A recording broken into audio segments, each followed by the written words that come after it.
আসসালামু আলাইকুম রহমতুল্লাহি ওয়া বারাকাতুহু। মাননীয় সভাপতি, জাতিসংঘ সনদের ৮ দশক পূর্তি উপলক্ষে এই মহান পরিষদে উপস্থিত সকল সদস্য রাষ্ট্রকে অভিনন্দন জানাচ্ছি। এবারের অধিবেশন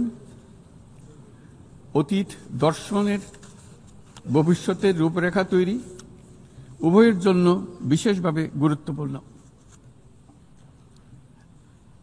৮ দশক ধরে জাতিসংঘ ধারাবাহিকভাবে তার কর্মপরিধি সম্প্রসারিত করেছে এবং নানা ক্ষেত্রে আরো গভীরভাবে সম্পৃক্ত হয়েছে।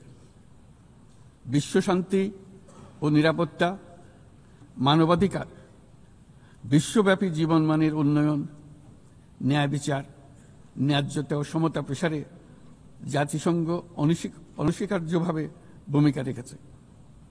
জাতিসংঘের কারণেই আজ বিশ্বের ১২০টি দেশের প্রায় ১৩ কোটি বিপদাপন্ন মানুষকে জরুরি খাদ্য ও মৌলিক মানবিক সহায়তা এবং ৪৫% শিশুকে টিকা প্রদান করা সম্ভব হচ্ছে। জাতিসংঘের সংস্থাগুলো বহুপাক্ষিক সহযোগিতায় বিশ্বের প্রতিটি প্রান্তে খাদ্য, বিশুদ্ধ পানি, স্যানিটেশন, টিকা এবং অন্যান্য জীবন রক্ষাকারী সেবা ও সরঞ্জামের যোগান দিয়ে দুর্দশাগ্রস্ত মানুষের পাশে দাঁড়িয়েছে। পাশাপাশি গত কয়েক দশকে আন্তঃরাষ্ট্রীয় সংঘাত নিরসন এবং বহু বৈশ্বিক চ্যালেঞ্জ মোকাবেলায় জাতিসংঘের সীমাবদ্ধতাও আমরা প্রত্যক্ষ করেছি। তবুও সামগ্রিকভাবে জাতিসংঘের ভূমিকা মানব জাতির জন্য ইতিবাচক ও কল্যাণকর।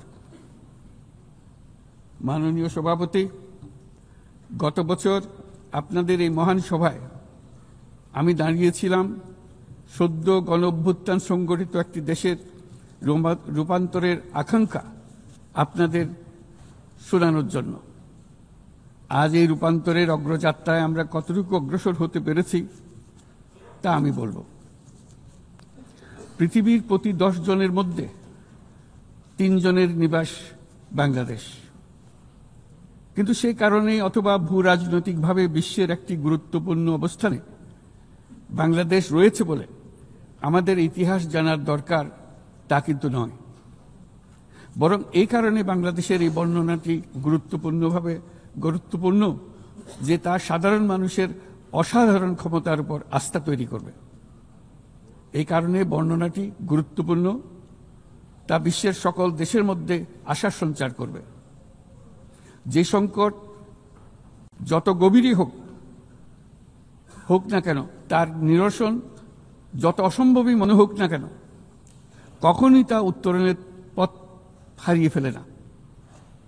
মাননীয় সভাপতি, সাম্য, মানবিক মর্যাদা ও সামাজিক ন্যায় বিচারের দাবিতে এক রক্তক্ষয়ী সংগ্রামের মাধ্যমে ১৯৭১ সালে বাংলাদেশের জন্ম। কিন্তু যে অধিকার প্রতিষ্ঠার জন্য আমরা বিশাল আত্মত্যাগ করেছিলাম তা গত 5 দশকে বারবার বাধাপ্রাপ্ত হয়েছে। বারবার আমাদের ছেলে মেয়েদের নেতৃত্বে আমাদের জনগণকে অসংখ্য ত্যাগ স্বীকার করে সে অধিকারকে পুনঃপ্রতিষ্ঠিত করতে হয়েছে। এই বছর আমরা জুলাই গণঅভ্যুত্থানের প্রথম বার্ষিকী পালন করেছি, যে অভ্যুত্থানে আমাদের তরুণ সমাজ স্বৈরাচারকে পরাভূত করেছিল, যার ফলে আমরা বৈষম্যমুক্ত ন্যায় বিচার ভিত্তিক সমাজ বিনির্মাণের অভিযাত্রা নতুনভাবে শুরু করতে পেরেছি। সেই বৈষম্যমুক্ত ন্যায় বিচার ভিত্তিক সমাজ বিনির্মাণের আকাঙ্ক্ষা পূরণের দায়িত্ব দেওয়া হয় আমাকে ও আমার সহকর্মীদের। ভেঙে পড়া রাষ্ট্র কাঠামোকে পুনর্গঠন করে জনগণের আকাঙ্ক্ষা পূরণের জন্য প্রয়োজন ছিল ব্যাপক প্রাতিষ্ঠানিক সংস্কারের।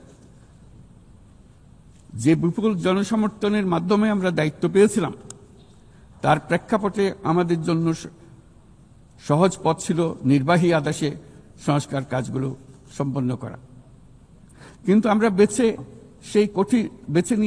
বেছে নেই সেই কঠিন পথ, অন্তর্ভুক্তিমূলক ও টেকসই পথ। আমাদের লক্ষ্য ছিল ক্ষমতার ভারসাম্যপূর্ণ একটি গণতান্ত্রিক রাষ্ট্র কাঠামো গড়ে তোলা, যেখানে আর কোনো স্বৈরশাসকের আবির্ভাব হবে না, কোনো নির্বাচিত নেতা রাষ্ট্রের গণতান্ত্রিক স্বরূপকে ক্ষুণ্ণ করতে পারবে না, কিংবা রাষ্ট্র ও জনগণের রক্ষকরা ভক্ষকে পরিণত হতে পারবে না। শাসন ব্যবস্থা, বিচার বিভাগ, নির্বাচন ব্যবস্থা, জনপ্রশাসন, আইন শৃঙ্খলা রক্ষা, দুর্নীতি বিরোধী কার্যক্রম, নারী অধিকার সহ সকল জাতীয় গুরুত্বপূর্ণ ক্ষেত্রে প্রয়োজনীয় সংস্কার করার জন্য আমরা 11টি স্বাধীন সংস্কার কমিশন প্রতিষ্ঠা করি। কমিশনগুলি জনমত যাচাই ও গভীর পর্যালোচনা করে বিস্তারিতভাবে সংস্কার কার্যক্রম সমূহ সুপারিশ করে। এই সংস্কার সুপারিশগুলো টেকসইভাবে বাস্তবায়নের জন্য আমরা একটা জাতীয় ঐক্যমত্য কমিশন গঠন করি, যারা 30টিরও বেশি রাজনৈতিক দল ও জোটকে নিয়ে এই আলোচনায় বসে। এই কমিশনের লক্ষ্য ছিল সংস্কার প্রস্তাবগুলোর প্রতি দলমত নির্বিশেষে একটি টেকসই সামাজিক অঙ্গীকার তৈরি করা। আমাদের এই অন্তর্ভুক্তিমূলক পদক্ষেপ সফল হয়। আমরা জুলাই অভ্যুত্থানের 1 বছর পূর্তিতে রাজনৈতিক দলগুলোর সাথে একই মঞ্চে দাঁড়িয়ে সকলে মিলে জুলাই ঘোষণার মাধ্যমে এই সংস্কার কার্যক্রমের প্রতি আমাদের সময়াবদ্ধ অঙ্গীকার ব্যক্ত করি। অর্থাৎ আগামী নির্বাচনে যে দলে জনগণের সমর্থন পাক না কেন, সংস্কার কার্যক্রম বাস্তবায়নে আর কোনো অনিশ্চয়তার অবকাশ থাকবে না। আপনারা জানেন যে আগামী বছরের ফেব্রুয়ারি মাসে আমরা জাতীয় নির্বাচন অনুষ্ঠানের প্রস্তুতি নিচ্ছি। পাশাপাশি স্বচ্ছতা ও জবাবদিহিতা, আইনের শাসন নিশ্চিত করবার জন্য আমাদের নিরবচ্ছিন্নভাবে নাগরিক বান্ধব সংস্কার চালিয়ে যাচ্ছি। মাননীয়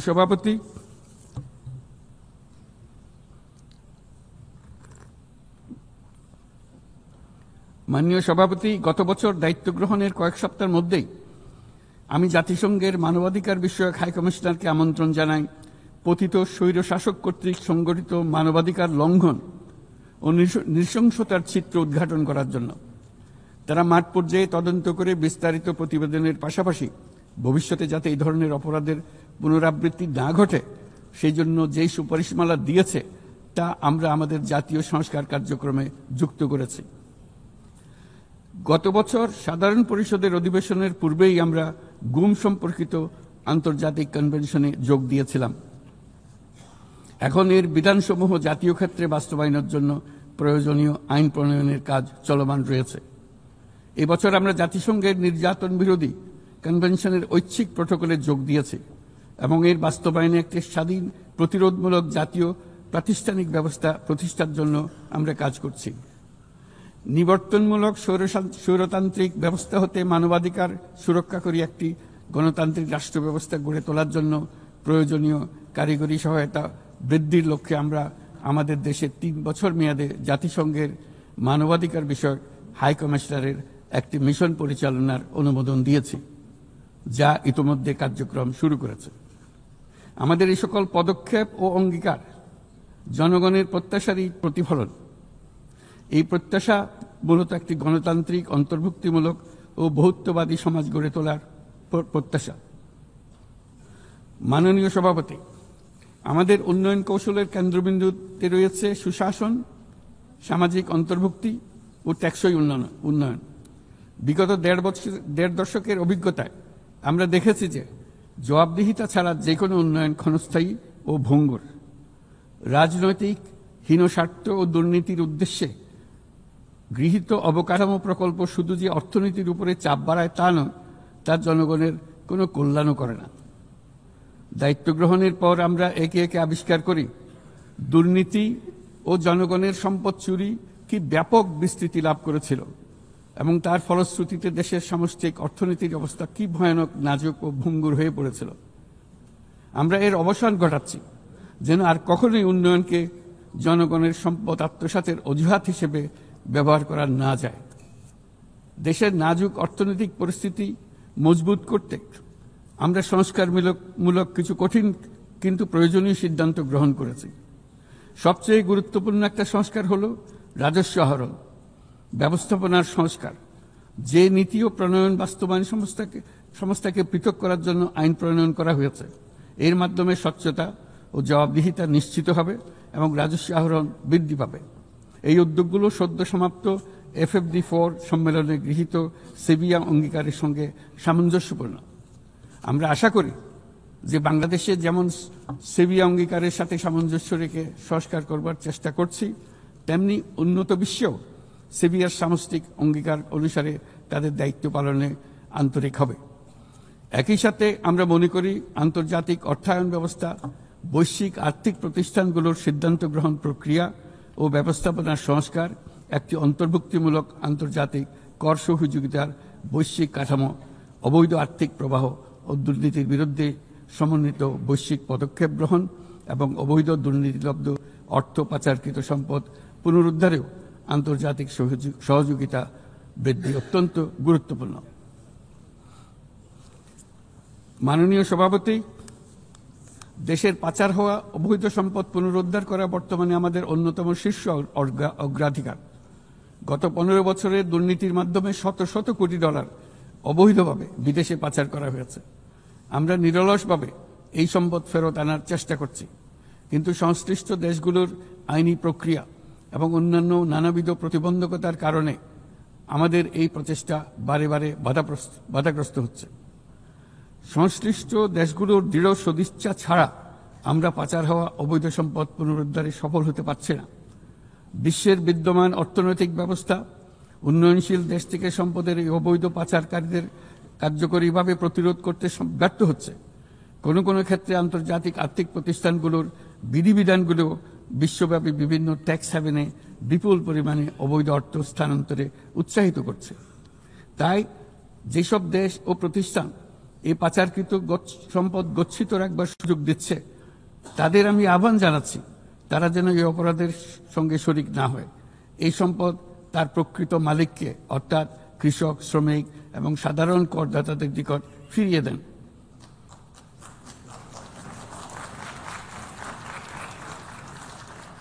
আমি উন্নয়নশীল দেশ হতে সম্পদ পাচার রোধে কঠোর আন্তর্জাতিক বিধিবিধান প্রণয়ন এবং এর প্রয়োগ নিশ্চিতের প্রস্তাব করছি।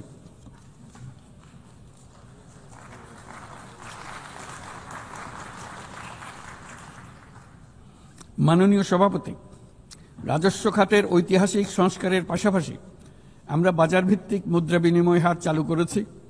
ব্যাংক খাতে অ্যাসেট কোয়ালিটি রিভিউ, নতুন ব্যাংক রেজলিউশন অধ্যাদেশ, আসন্ন ডিপোজিট প্রোটেকশন অধ্যাদেশের মাধ্যমে শৃঙ্খলা ও স্থিতিশীলতা ফিরিয়ে আনছি। পুঁজিবাজারে সংস্কার, টাস্কফোর্স ও শক্তিশালী তদন্ত ব্যবস্থার মাধ্যমে তদারকি আধুনিকীকরণ করেছি। সরকারি ক্রয় ব্যবস্থায় ডিজিটাল টেন্ডারিং বাধ্যতামূলক করা হয়েছে এবং স্বার্থের সংঘাত সংশ্লিষ্ট তথ্য প্রকাশ বাধ্যতামূলক করা হয়েছে। পাশাপাশি নতুন পাবলিক অ্যাকাউন্টস অডিট অধ্যাদেশের মাধ্যমে জবাবদিহিতা আরও জোরদার করা হয়েছে। শুধুমাত্র আর্থিক স্থিতিশীলতা অর্জনের সীমাবদ্ধ না থেকে আমরা বিনিয়োগ বান্ধব পরিবেশ গড়ে তুলছি। বাংলাদেশ সিঙ্গল উইন্ডো এখন 19টি সংস্থাকে একীভূত করে কাস্টম প্রক্রিয়া সহজ করেছে।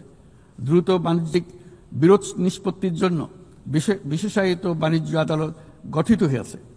বিনিয়োগ উন্নয়ন কর্তৃপক্ষ বা বিডা ওয়ান স্টপ সার্ভিস সাবলীলভাবে প্রদানের জন্য সমন্বয় কমিটি গঠন করেছে। নিয়ন্ত্রণ কর্তৃপক্ষগুলোকে একই ছাদের নিচে নিয়ে আসা হয়েছে এবং ভিসা ও ওয়ার্ক পারমিট প্রক্রিয়া সহজ করা হয়েছে। এফডিআই, হিটম্যাপ ও জাতীয় সেমিকন্ডাক্টর টাস্কফোর্স বিনিয়োগকারীদের কাছে উচ্চ সম্ভাবনাময় খাতগুলোর তথ্য সহজ ও স্বচ্ছভাবে তুলে ধরছে। বাণিজ্য লজিস্টিক্সেও উন্নতি ঘটেছে। চট্টগ্রাম বন্দরে গত আগস্টে কন্টেইনার হ্যান্ডলিংয়ে 27% প্রবৃদ্ধি ঘটেছে, যা দক্ষতার উল্লেখযোগ্য অগ্রগতি নির্দেশ করে। এসব উদ্যোগ অর্থনৈতিক শাসন ব্যবস্থাকে যেমন সুদৃঢ় করেছে, তেমনি বিনিয়োগকারীকেও নিরাপদ করেছে। এইসব সংস্কারের ফলে বাংলাদেশ এখন টেকসই ও অন্তর্ভুক্তিমূলক বিনিয়োগ ও অর্থনৈতিক প্রবৃদ্ধির এক পর্যায়ে প্রবেশ করেছে। এর পাশাপাশি এত স্বল্প সময়ে অর্থনৈতিকভাবে ঘুরে দাঁড়ানোর পেছনে আমাদের প্রবাসীরা গুরুত্বপূর্ণ অবদান রেখেছেন।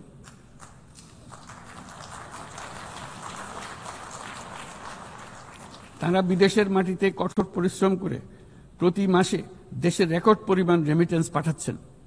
শুধু বাংলাদেশেই নয়, স্বাগতিক দেশগুলোতেও তাদের বিশাল অবদান রয়েছে।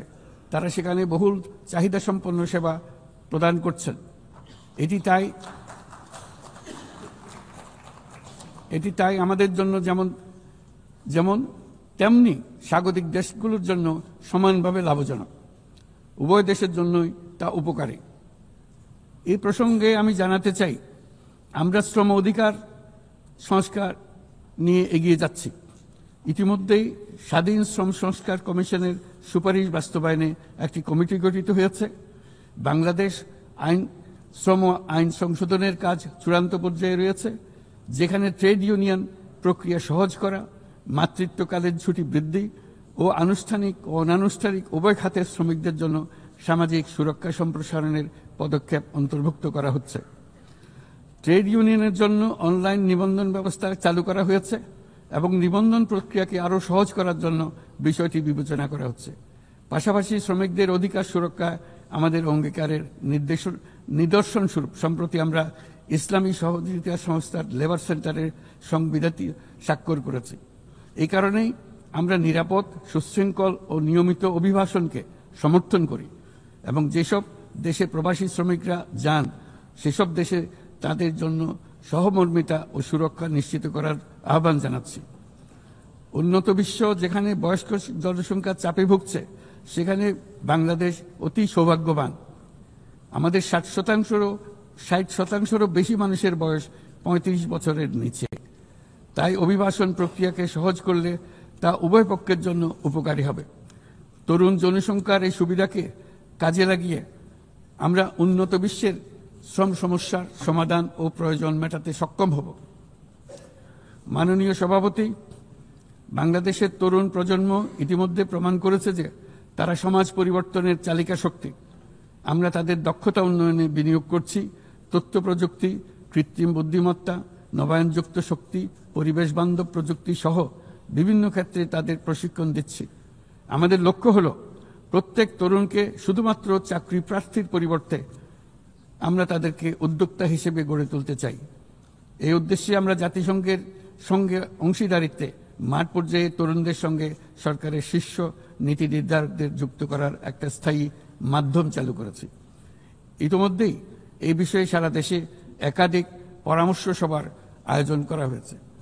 আজকের তরুণরা স্থানীয় পর্যায় থেকে জাতীয় পর্যায় পর্যন্ত সিদ্ধান্ত গ্রহণে অনলাইন, অফলাইন ফোরাম, জরিপ এবং প্রচারণার মাধ্যমে তাদের জনপ্রতিনিধিদের সঙ্গে সরাসরি যুক্ত থাকতে চায়।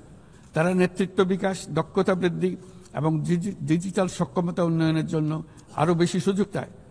তারা চায় এই প্রক্রিয়ায় জবাবদিহিতা অন্তর্ভুক্ত থাকুক, নিয়মিত অগ্রগতি প্রতিবেদন এবং অব্যাহত সংলাপের প্রতিশ্রুতি থাকুক।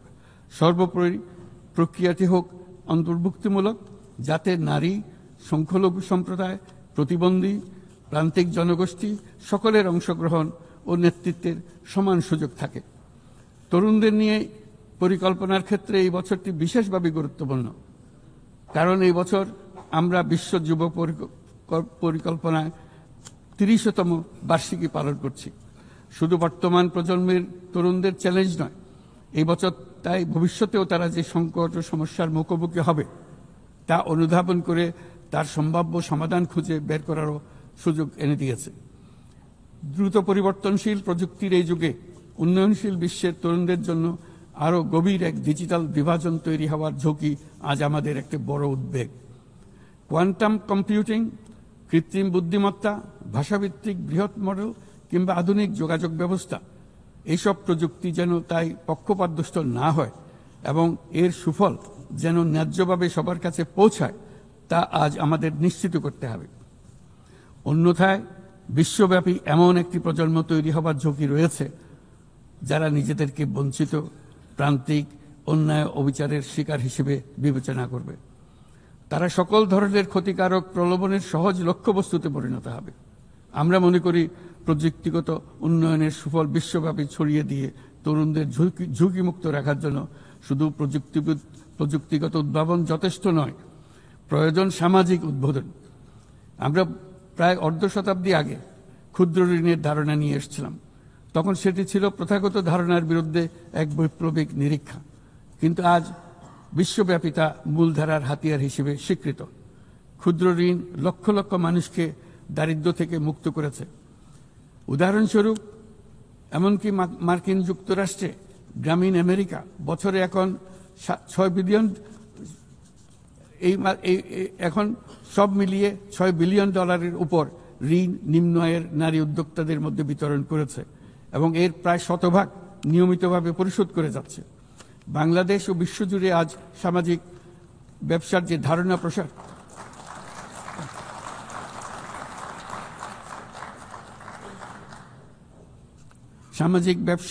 ধারণা প্রসার করেছি, এটি এমন একটি ব্যবসা যার সম্পূর্ণ মুনাফা সামাজিক কল্যাণে পুনর্বিনিয়োগ করা হয়। সামাজিক ব্যবসা প্রমাণ করেছে যে প্রতি মানুষের উদ্যোক্তা হওয়ার সত্তা সামাজিক কল্যাণে এবং সামাজিক সমস্যা সমাধানে কাজে লাগানো সম্ভব। এর ফলে পৃথিবীর যাবতীয় সমস্যা সমাধানের একটি সৃজনশীল পদ্ধতি সকলের হাতে এসে যায়, যেটি পরিবেশের সমস্যা হোক, সম্পদ কেন্দ্রীভূত হওয়ার সমস্যা হোক, স্বাস্থ্যের সমস্যা হোক, বেকারত্ব দূরীকরণের সমস্যা হোক, দারিদ্র্য দূরীকরণের সমস্যা হোক, সবকিছুতেই এই পদ্ধতি টেকসইভাবে কাজে লাগানো যায়। মাননীয় সভাপতি, জলবায়ু সংকট চ্যালেঞ্জের মোকাবেলায় বিশ্বজনীন তাপমাত্রা বৃদ্ধি 1.5 ডিগ্রি সেলসিয়াসের সীমাবদ্ধ রাখার লক্ষ্যমাত্রা আজ আমাদের হাতছাড়া হয়ে গেছে। প্রতি বছর $100 বিলিয়ন জলবায়ু সহায়তার প্রতিশ্রুতিও পূরণ হয়নি।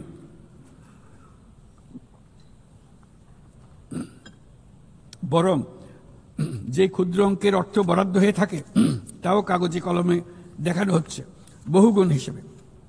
এটি সম্পূর্ণ অগ্রহণযোগ্য। আমাদের সন্তানদের ভবিষ্যতের জন্য এখনই কার্যকর ব্যবস্থা নিতে হবে। লস অ্যান্ড ড্যামেজ ফান্ড পুরোপুরি চালু করতে হবে। জলবায়ুর পরিবর্তনের বিরূপ প্রতিক্রিয়া প্রশমনের উদ্যোগ যেমন বাড়াতে হবে, তেমনি অভিযোজনেও সমান গুরুত্ব দিতে হবে। আর অভিযোজন প্রচেষ্টা হতে হবে দেশজ, স্থানীয়ভাবে নির্ধারিত এবং স্থানীয়ভাবে পরিচালিত।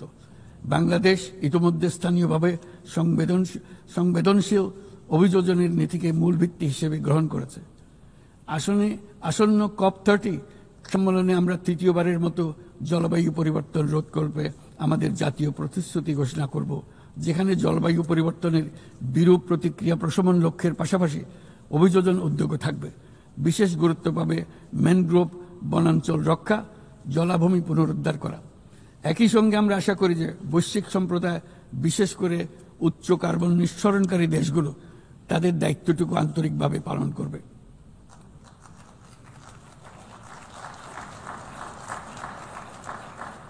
মাননীয় সভাপতি, বর্তমানের আরেকটি বড় চ্যালেঞ্জ হলো বিশ্ব বাণিজ্যে সংরক্ষণবাদের উত্থান।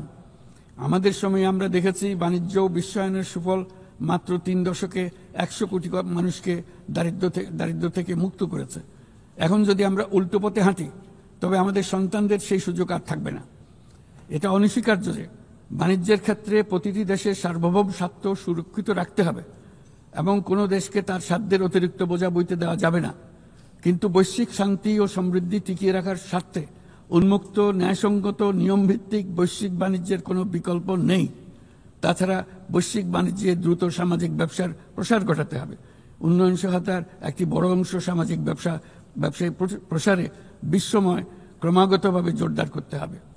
আমার প্রজন্মে দেখেছি কিভাবে একটি পারস্পরিক নির্ভরশীল বৈশ্বিক অর্থনৈতিক ব্যবস্থা যে কোনো সংঘাতকে ব্যয়বহুল করে তুলেছে এবং বিশ্বের শান্তি টিকিয়ে রাখতে সাহায্য করেছে।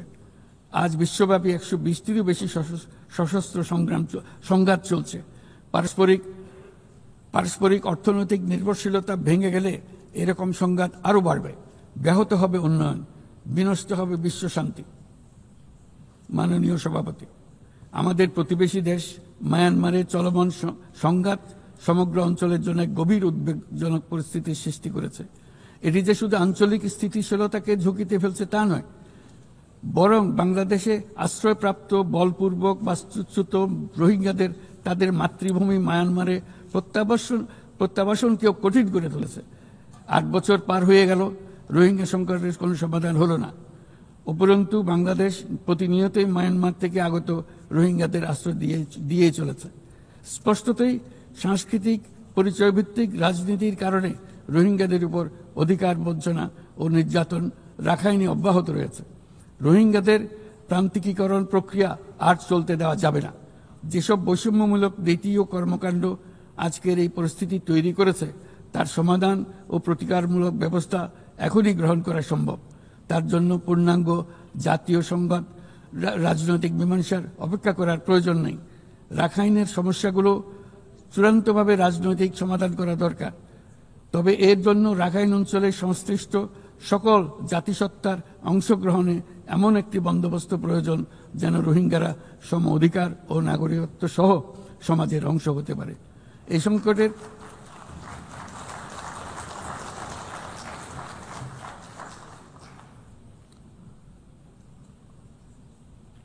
এই সংকটের সবচেয়ে বড় ভুক্তভোগী রোহিঙ্গারা, আর তাদের পরে বৃহত্তম ভুক্তভোগী হলো বাংলাদেশ।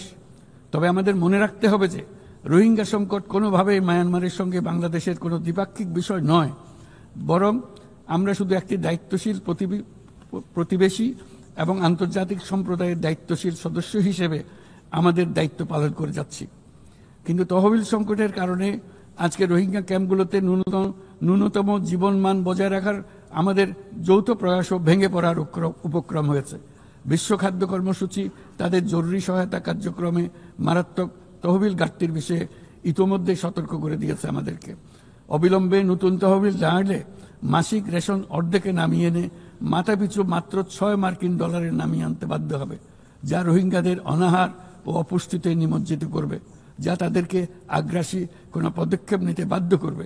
তহবিলের অতিরিক্ত কাটছাট হলে তা নিঃসন্দেহে সুরক্ষা ও নিরাপত্তা ঝুঁকি বহুগুণ বৃদ্ধি করবে, যা ক্যাম্পের সীমানা ছাড়িয়ে যেতে পারে। তাই আমি বিদ্যমান দাতাদের সাহায্য বাড়াতে এবং সম্ভাব্য নতুন দাতাদের অনুদান প্রদানের আহ্বান জানাচ্ছি, যাতে এই বিপর্যয়কর পরিস্থিতি এড়ানো যায়। মানবিক সহায়তার জন্য নতুন ও বর্ধিত তহবিলের বাইরে আন্তর্জাতিক সম্প্রদায়কে অবশ্যই মায়ানমার সরকার এবং রাখাইনের অন্যান্য অংশীদারদের উপর ইতিবাচক পরিবর্তন ও দ্রুত রাজনৈতিক সমাধানের জন্য চাপ প্রয়োগ করতে হবে। অন্যান্য প্রতিবেশী দেশগুলোকেও তাদের দায়িত্ব পালন করতে হবে। রাখাইনের স্থিতিশীলতা আনতে আন্তর্জাতিক সম্প্রদায়ের যে কোনো যৌথ প্রচেষ্টায় সহযোগিতা দিতে বাংলাদেশ সর্বদা প্রস্তুত। আমরা আশা করি আগামী 30শে সেপ্টেম্বরের উচ্চ পর্যায়ের সম্মেলন বিশ্বব্যাপী দৃঢ় সংকল্প তৈরি করবে এবং রোহিঙ্গাদের জন্য বাস্তবসম্মত আন্তর্জাতিক সহায়তা নিশ্চিত করবে, যেখানে তহবিল সংগ্রহ সর্বোচ্চ অগ্রাধিকার পাবে। একই সঙ্গে আন্তর্জাতিকভাবে একটি রোডম্যাপ গৃহীত হবে এবং সময়াবদ্ধ কর্মপরিকল্পনা গ্রহণের মাধ্যমে রোহিঙ্গা সংকটের স্থায়ী সমাধান খুঁজে পাওয়া সম্ভব হবে। মাননীয় সভাপতি, শুধু মায়ানমার নয়, এবছর আমরা পৃথিবীর প্রায় প্রতিটি প্রান্তেই সংঘাত প্রত্যক্ষ করেছি। ইউরোপ, দক্ষিণ এশিয়া, মধ্যপ্রাচ্য, বিশ্বের সবচেয়ে ঘনবসতিপূর্ণ অঞ্চলে আমরা বাস করি। বিশ্বের আর কোনো অঞ্চলে এত সংখ্যক পারমাণবিক অস্ত্রধারী রাষ্ট্র এত অল্প দূরত্বে অবস্থান করছে না। তাই নিরস্ত্রীকরণ, পারমাণবিক অস্ত্রের বিস্তার রোধের গুরুত্ব আমরা গভীরভাবে উপলব্ধি করতে পারি। আমরা সময়ের সঙ্গে দুর্বল হয়ে পড়া বৈশ্বিক অস্ত্র নিয়ন্ত্রণ চুক্তিগুলোকে পুনর্জীবিত করার জন্য জোর দাবি জানাচ্ছি। বিশেষ করে মধ্যপ্রাচ্য ও দক্ষিণ এশিয়ায় পারমাণবিক অস্ত্রমুক্ত অঞ্চল প্রতিষ্ঠার আহ্বান জানাচ্ছি। একই সঙ্গে আমরা পূর্ণ স্বচ্ছতার সঙ্গে শান্তিপূর্ণভাবে পারমাণবিক শক্তি ব্যবহারের যে অধিকার প্রতিটি রাষ্ট্রের রয়েছে তার প্রতি পূর্ণ সমর্থন জানাচ্ছি।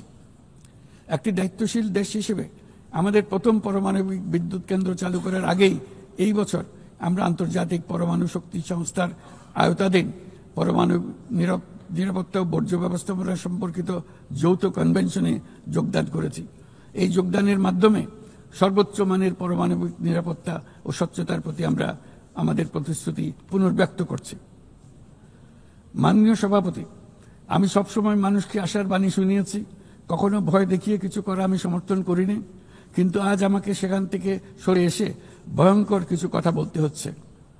আজ আমি সতর্ক করছি, চরম জাতীয়তাবাদ, অন্যের ক্ষতি হয় এমন ভূ রাজনীতি এবং অন্যের দুর্ভোগ ও পীড়নের প্রতি ওদেশশূন্য বহু দশকের পরিশ্রমে আমরা যে অগ্রগতি অর্জন করেছি তা ধ্বংস করে দিচ্ছে। এর সবচেয়ে মর্মান্তিক চিত্র আমরা দেখেছি গাজায়। শিশুরা না খেয়ে অকাল মৃত্যুবরণ করছে, বেসামরিক জনগোষ্ঠীকে নির্বিচারে হত্যা করছে, হাসপাতাল, স্কুল সহ একটা গোটা জনপদ নিশ্চিহ্ন করে দিচ্ছে। জাতিসংঘের স্বাধীন তদন্ত কমিশনের সাথে আমরাও একমত যে আমাদের চোখের সামনেই একটি নির্বিচার গণহত্যা সংঘটিত হচ্ছে। আমাদের দুর্ভাগ্য যে মানব জাতির পক্ষ থেকে এর অবসানে আমরা সর্বোচ্চ চেষ্টা করছি না এখনো। এই অবস্থা চলতে থাকলে ভবিষ্যৎ প্রজন্ম ও ইতিহাস আমাদেরকে ক্ষমা করবে না।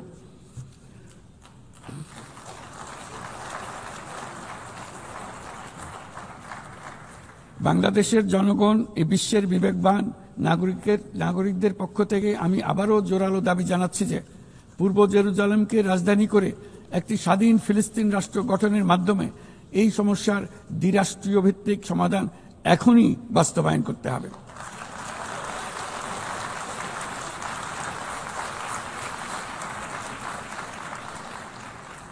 শুধুমাত্র 1967 সালের পূর্বের সীমারেখার ভিত্তিতে যেখানে ইসরায়েল ও ফিলিস্তিনি শান্তিপূর্ণ সহাবস্থানে থাকবে তখনই ন্যায় বিচার সম্পূর্ণভাবে কার্যকর হবে। মাননীয় সভাপতি, বাংলাদেশে আমরা বিশ্বাস করি যে আমাদের একটি শান্তির সংস্কৃতি আমরা গড়ে তুলব, যেখানে সর্বস্তরের সহনশীলতা, অহিংসা, সংলাপ ও সহযোগিতার মূল্যবোধ প্রতিষ্ঠিত করা হবে। গত 3.5 দশক ধরে জাতিসংঘের শান্তিরক্ষা কার্যক্রমে অন্যতম শীর্ষ শান্তিরক্ষা প্রেরণকারী দেশ হিসেবে আমাদের অংশগ্রহণ বৈশ্বিক শান্তি ও নিরাপত্তার প্রতি আমাদের নিরবিচ্ছিন্ন অঙ্গীকারের এক বাস্তব প্রমাণ। এমনকি এই মুহূর্তে প্রায় 6,000 বাংলাদেশি শান্তিরক্ষী বাহিনী বিশ্বের সবচেয়ে সংঘাতপূর্ণ অঞ্চলগুলোতে জাতিসংঘের আওতায় দায়িত্ব পালন করছে। আজ পর্যন্ত মোট 168 জন বাংলাদেশি শান্তিরক্ষী তাদের দায়িত্ব পালনকালে শহীদ হয়েছেন। একাধিক গবেষণায় একথা বারবার প্রমাণিত হয়েছে। জাতিসংঘের শান্তিরক্ষা কার্যক্রম অন্য যে কোনো একপাক্ষিক শান্তিরক্ষা উদ্যোগের তুলনায় অধিক টেকসই এবং কার্যকর। তাই বিশ্বের শান্তিরক্ষাকারী এই কার্যক্রমের ধারাবাহিকতা ও কার্যকারিতা রক্ষায় আমরা জাতিসংঘের শান্তিরক্ষা অভিযানের জন্য স্পষ্ট ও বাস্তবসম্মত ম্যান্ডেট এবং পর্যাপ্ত বাজেট বরাদ্দের দাবি জানাচ্ছি। শান্তিরক্ষীদের নিরাপত্তা এবং তাদের বিরুদ্ধে সংঘটিত অপরাধের জবাবদিহিতা নিশ্চিত করাও সর্বোচ্চ গুরুত্বের সঙ্গে বিবেচনা করা উচিত। দেশে এবং আন্তর্জাতিক পরিসরে বহু ভাষিকতাকে বাংলাদেশ সক্রিয়ভাবে উৎসাহিত করে, কারণ আমরা বিশ্বাস করি যে ভাষাগত ও সাংস্কৃতিক বৈচিত্র্য পারস্পরিক বোঝাপড়াকে আরও গভীর করে। একবিংশ শতাব্দীতে কোনো সমাজেই ঘৃণা, অসহিষ্ণুতা, বর্ণবাদ, বিদেশিদের প্রতি বিদ্বেষ বা ইসলাম বিদ্বেষীদের কোনো স্থান নেই।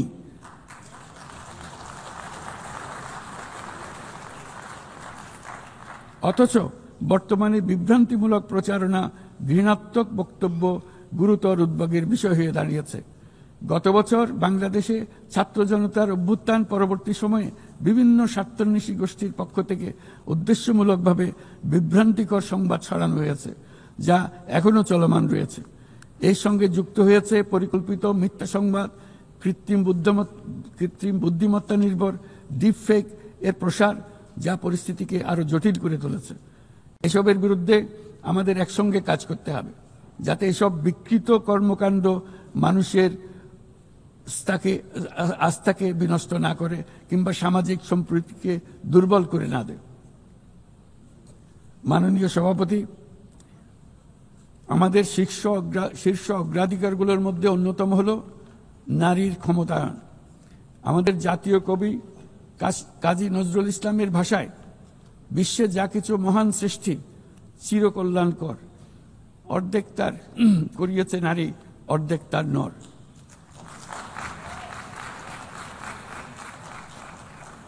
প্রকৃতপক্ষে বর্তমান বিশ্বে অনেক গুরুত্বপূর্ণ ক্ষেত্রে নারীদের অবদান অর্ধেকেরও বেশি।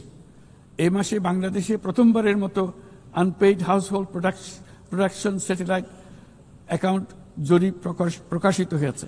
সেখানে দেখা যায় যে অবৈতনিক পরিচর্যা ও গৃহস্থালী কাজে শতকরা 85% বেশি কাজ নারীরা একাই করে থাকেন, যার অর্থমূল্য আমাদের স্থূল দেশজ উৎপাদনের প্রায় 16%। বহু প্রতিকূলতা সত্ত্বেও আজ আমাদের মেয়েরা শ্রেণীকক্ষ থেকে বোর্ডরুম, গবেষণাগার থেকে ক্রীড়াঙ্গন সবখানে বাধা অতিক্রম করে সফল হচ্ছে। সম্প্রতি আমাদের নারী ফুটবল দল আঞ্চলিক চ্যাম্পিয়নশিপ জিতেছে।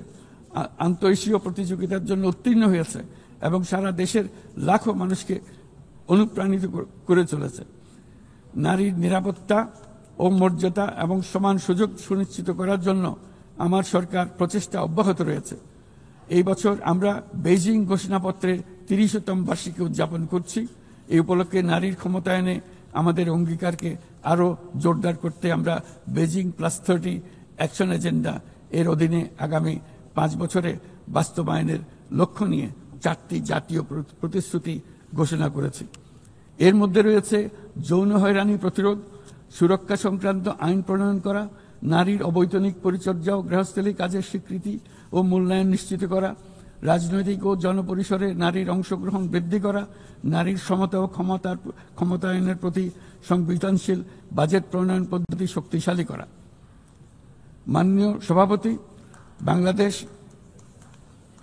বাংলাদেশ পারস্পরিক শ্রদ্ধা, স্বচ্ছতা এবং কল্যাণের ভিত্তিতে আঞ্চলিক সহযোগিতায় অঙ্গীকারবদ্ধ। আমরা বিমস্টেক, BBIN, এশিয়ান হাইওয়ে এবং সাসেকের মতো অন্যান্য উদ্যোগের মাধ্যমে আঞ্চলিক সংযোগ ও বাণিজ্যকে এগিয়ে নিচ্ছি। এর সাথে আমরা আসিয়ানের মতো কার্যকরী আঞ্চলিক ফোরামে যুক্ত হওয়ার জন্য আগ্রহ প্রকাশ করেছি। এই মর্মে কাজ করে যাচ্ছি। দক্ষিণ এশীয় আঞ্চলিক সহযোগিতা সংস্থা SAARC-কে পুনর্জীবিত করার জন্য আমরা দৃঢ় আহ্বান জানাচ্ছি। 4 দশক আগে এই সংস্থা প্রাথমিক পর্যায়ে উল্লেখযোগ্য অগ্রগতি অর্জন করেছিল এবং আঞ্চলিক সহযোগিতার জন্য একটা শক্ত ভিত্তি তৈরি করেছিল। রাজনৈতিক অচলাবস্থার পরেও এই প্রাতিষ্ঠানিক কাঠামো এখনো কার্যকর রয়েছে। আমরা বিশ্বাস করি SAARC এখনো আমাদের অঞ্চলের কোটি কোটি মানুষের জন্য কল্যাণ এনে দিতে সক্ষম, যেমনটি আসিয়ান তাদের অঞ্চলের কোটি কোটি মানুষের জন্য করে যাচ্ছে। সম্মিলিত উন্নয়নের জন্য প্রতিবেশী দেশগুলোর মধ্যে আঞ্চলিক সহযোগিতার কোনো বিকল্প নেই। একই সাথে অভিন্ন প্রাকৃতিক সম্পদের ব্যবহারে ন্যায্যতা ও সহমর্মিতার চর্চা করা একান্ত প্রয়োজন। প্রাকৃতিক সম্পদের ব্যবহার নিয়ে শান্তিপূর্ণ আঞ্চলিক সহযোগিতায় বাংলাদেশ দৃঢ়ভাবে অঙ্গীকারবদ্ধ। তাই প্রথম দক্ষিণ এশিয়া দেশ হিসেবে সম্প্রতি আমরা জাতিসংঘের পানি সংক্রান্ত কনভেনশনে যোগ দিয়েছি। মাননীয় সভাপতি, শতাব্দীর পর শতাব্দী ধরে রাজনৈতিক শোষণ, সম্পদ লুণ্ঠন, কাঠামোগত বৈষম্য আজকের অসম উন্নয়নের বাস্তবতা তৈরি করে গিয়েছে। আজ থেকে 1 দশক পূর্বে আমরা যখন এজেন্ডা 2030 অর্জনে একমত হয়েছিলাম, তখন আমরা পথ পরিবর্তন করে সঠিক লক্ষ্যে এগিয়ে যাওয়া নিয়ে আশাবাদী হয়েছিলাম। কিন্তু আজকের বাস্তবতা হলো টেকসই উন্নয়নের অভিষ্ট বাস্তবায়নের যে অগ্রগতি কাম্য ছিল তা মারাত্মকভাবে পিছিয়ে পড়েছে। উন্নয়নে অর্থায়নের ঘাটতি ক্রমশ বাড়ছে। উন্নয়ন সহায়তার প্রবাহ কমছে। আমরা দাতাদের সমূহকে এই প্রবণতা থেকে বেরিয়ে এসে তাদের অঙ্গীকার পূরণ করতে আহ্বান জানাচ্ছি।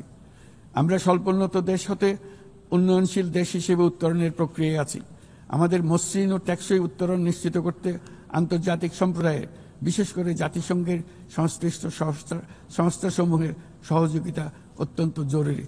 তাদের সাহায্য সহায়তা আমরা কামনা করছি। এ বিষয়ে OHRLS সহ সংশ্লিষ্ট সংস্থাসমূহের কার্যক্রমকে সাধুবাদ জানাই।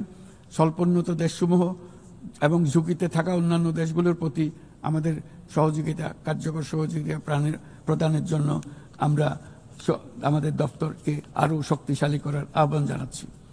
একই সঙ্গে অনুদান ও ঋণের পাশাপাশি সরকারি ও বেসরকারি উদ্যোগে সামাজিক ব্যবসা খাতকে বিপুলভাবে এগিয়ে দিয়ে যাওয়ার জন্য আহ্বান জানাচ্ছি। এই নতুন পদ্ধতি দাতা ও গ্রহীতা উভয় দেশের জন্য মঙ্গলজনক হবে এবং উৎসাহব্যঞ্জক হবে। সৃজনশীলতার অতি উচ্চ পর্যায়ে যেতে আমাদের সহায়ক হবে। মাননীয় সভাপতি, বাংলাদেশের অগ্রগতি উন্নয়নের অভিযাত্রায় জাতিসংঘের অবদানকে আমরা সাধুবাদ জানাই।